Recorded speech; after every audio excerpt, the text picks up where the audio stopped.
আপনার ভোট হচ্ছে একটা কি আমানতদারিতা। আল্লাহ তাআলা বলছেন ইন্নাল্লাহা ইয়া'মুরুকুম আন তুআদ্দুল আমানাতি ইলা আহলিহা, তোমরা তোমাদের আমানতগুলি তাদের হকদারের কাছে পৌঁছে দাও।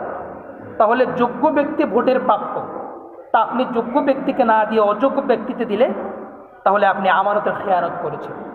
আপনার এলাকার মধ্যে একজন যোগ্য প্রার্থী আছে, ইসলামের পক্ষে কথা বলে এমন প্রার্থী আছে যারা কোরআনের পথে ডাকে, আল্লাহর পথে ডাকে, কোরআনের দাওয়াত পৌঁছায়, নামাজের জন্য ডাকে, এমন যোগ্য প্রার্থী যদি থাকে তাকে আপনি ভোট দেবেন।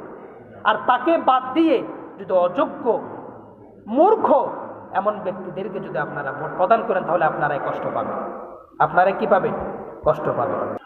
আপনার ভোট একটি আমানত, আপনার ভোট একটি সাক্ষী, আপনার ভোট সুপারিশকারী। পবিত্র ভোটটি পবিত্র জায়গায় দিবে। পবিত্র ভোট অপবিত্র জায়গায় দিয়ে আপনার মূল্যবান ভোটকে অপবিত্র করবেন না। বুঝতে পেরেছি?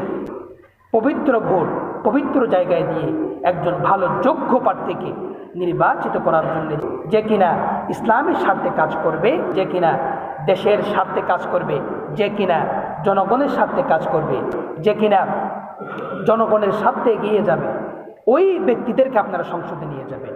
অন্যান্য ব্যক্তিদেরকে সংসদে নিয়ে গেলে এটা ক্ষতি আপনাদের হবে, রাষ্ট্রের হবে, দেশের হবে।